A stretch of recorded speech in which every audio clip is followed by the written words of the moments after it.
Assalamualaikum warahmatullahi wabarakatuh. Alhamdulillahilladzi 'allamal insana ma lam ya'lam. Wassalatu wassalamu ala sayyidil anam, sayyidina wa habibina wa syafi'ina Muhammadin al-qail man salaka tariqan yaltamisu fihi ilman sahhalallahu bihi tariqan ilal jannah. Sadaqa Rasulullahil Karim wa ala alihi wa sahbihi tabi'in wa tabi'it tabi'ina ila maji'i yaumiz ziham. Alhamdulillah, dalam kesempatan kali ini saya bisa diberi kesempatan oleh Allah Subhanahu wa Ta'ala untuk mengisi rutinitas kajian kitab di channel SAS Santri Al-Mukri As-Salafi, yang mana di dalam kesempatan kajian kali ini saya akan membahas kebiasaan-kebiasaan yang sering terjadi di kalangan masyarakat, yang mana di dalam hidup bermasyarakat kita tidak akan pernah bisa lepas dari yang namanya adat istiadat kuno, yang mana di dalam adat istiadat kuno masih banyak hukum-hukum yang harus kita kaji kembali.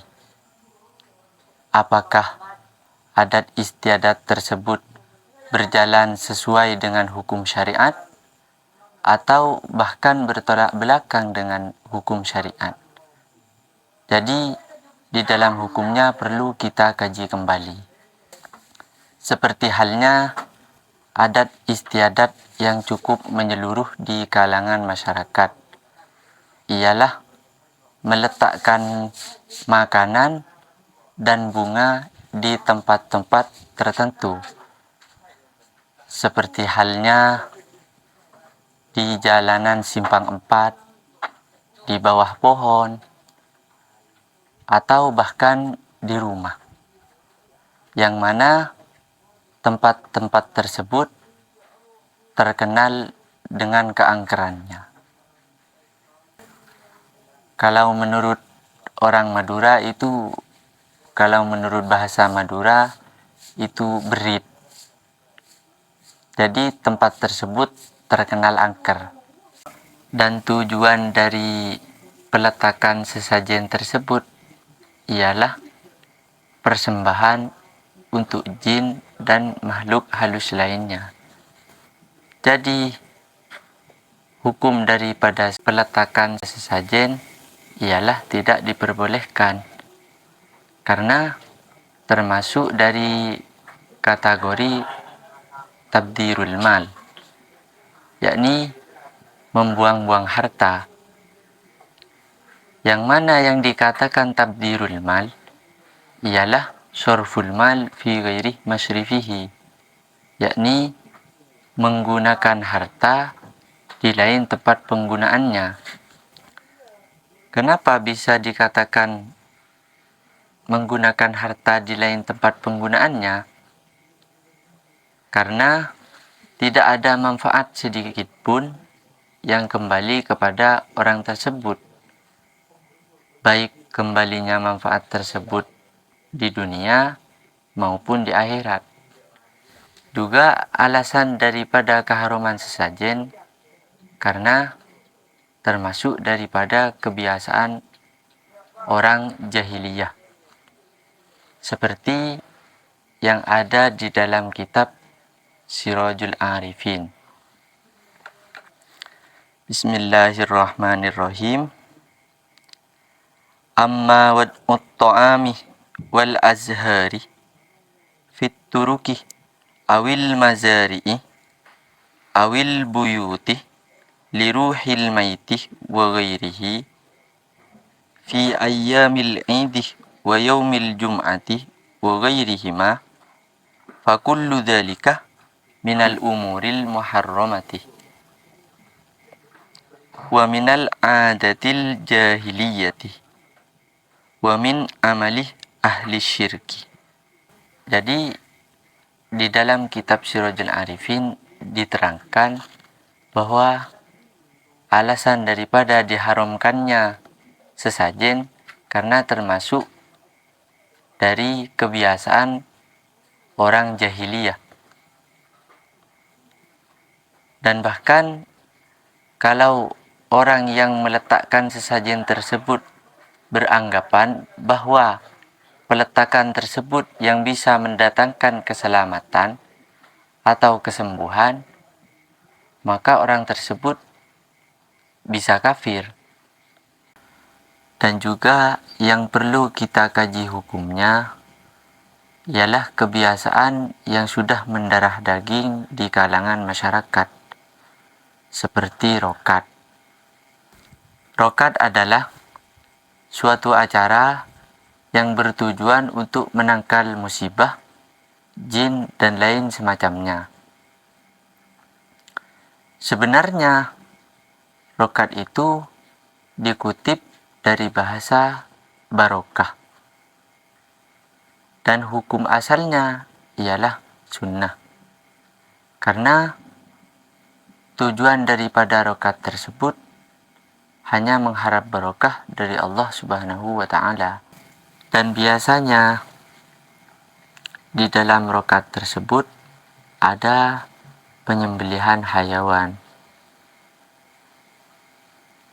Dan hukumnya ialah diperbolehkan, asalkan dengan tujuan mendekatkan diri kepada Allah supaya dijauhkan dari musibah, gangguan jin, dan semacamnya. Dan sembelihannya halal, yakni boleh dimakan. Jika tujuan dari penyembelihan tersebut ialah dipersembahkan untuk jin supaya tidak diganggu, maka hukum dari sembelihan tersebut tidak diperbolehkan dan sembelihannya jadi bangkai, yakni tidak boleh dimakan. Bahkan kalau tujuan dari penyembelihan tersebut ialah untuk mendekatkan diri kepada jin atau untuk menyembah jin, maka orang tersebut bisa kafir. Seperti yang ada di dalam kitab Al-Hawi Al-Kabir. Bismillahirrahmanirrahim. Qala Abu Ubaidah, huwa ayyashriyar rajulu daran aw yastakhrija anha fayadbaha khawfan anna fiha al-jinnah fahuwa ala ma dzakarnahu minad darbaini in fa'alah dhalika taqarruban ila Allah ta'ala liyastadfi'a bihi isabatal jinni halla akluha wa in dabahaha lil jinni listidfa'ihim harumah akluha. Dan juga seperti keterangan yang ada di dalam kitab I'anatut Thalibin juz 2 Shahifah 349. Bismillahirrahmanirrahim. Faidatun man dabaha taqarruban lillahi ta'ala lidaf'i syarril jinni anhu lam yahrum au biqasdihim harumah. Qauluhu au biqasdihim harumah ay au dabaha biqasdil jinni la taqarruban ilallahi harumah dabhuhu wa syarat dabihatuhu maitatan bal in qasadah at-taqarrubah wal ibadatah lil jinni kafaroh kama marroh fima yadbahu inda liqa'is sultani au ziyadati nahwi waliyin. Dan juga jika di dalam rokat tersebut ada ritual penguburan kepala hayawan yang disembelih, maka hukumnya sebagaimana hukum peletakan sesajen yang telah saya terangkan di depan. Jadi sekian dari saya, semoga bermanfaat. Wassalamualaikum warahmatullahi wabarakatuh.